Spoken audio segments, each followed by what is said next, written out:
এমন কোনো অভিজ্ঞতা আছে যে ফুড ব্লগিং এর রিভিউ করার পরে আপনাকে বিব্রতকর বা কোনো থ্রেট খেতে হয়েছে? ডেফিনেটলি এই জিনিসটা আপনি যদি বলেন যে অনেকে ফুড ব্লগিং করে যে ওদের একটা প্রেশারে থাকে, তাই না, যে কি কি বলতেছে, এই প্রেশারটা আসে হলো যখন আপনি টাকা নেন। আচ্ছা, yes or no? Paid review হলে একটা প্রেশার কাজ করবে, ভয় কাজ করবে, ভাই আমি তো ওর থেকে টাকা নিচ্ছি, এখন তো আমার ভালো বলতে হবে, ভালো না লাগলো এটা। সো আই থিঙ্ক এইটা কখনো আমার ফেস করতে হয়নি রিভিউ করার পরে।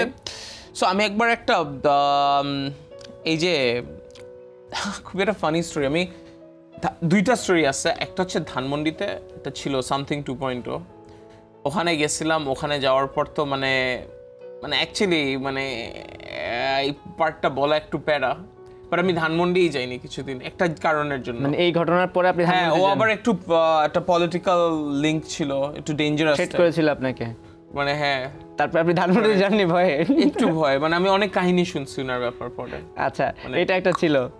শীর্ষের অনুভূতি থেকে মুক্তি দেয় মাত্র 30 সেকেন্ডে। Pepsodent sensitive expert. এইটা আর একটা ছিল একটা বেসিক, এটা তো আই থিঙ্ক এটা জাস্ট আর নেক্সট কাহিনীটা হ্যারাসমেন্ট ছিল পরেরটা। আমি পিট গ্রিল নামে একটা রেস্টুরেন্টে গেছিলাম একবার। সো ওখানে আমি ভিডিও করতে জাস্ট ঢুকছি, ঢুকার সাথে সাথে দেখি আমার হাত থেকে ক্যামেরা, হ্যাঁ, টাইমও পাইনি, ক্যামেরা নিয়ে মেমোরি কার্ড খুলে ফেলছে।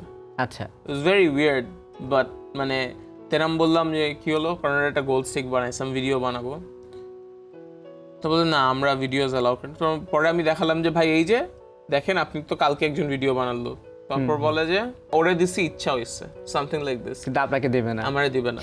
ভাই সো এটা অ্যাকচুয়ালি 2021-এর একটা 21 আর 20-এর দিক, I think, I don't remember exactly, but it was very funny, একটু খারাপ লাগছিল।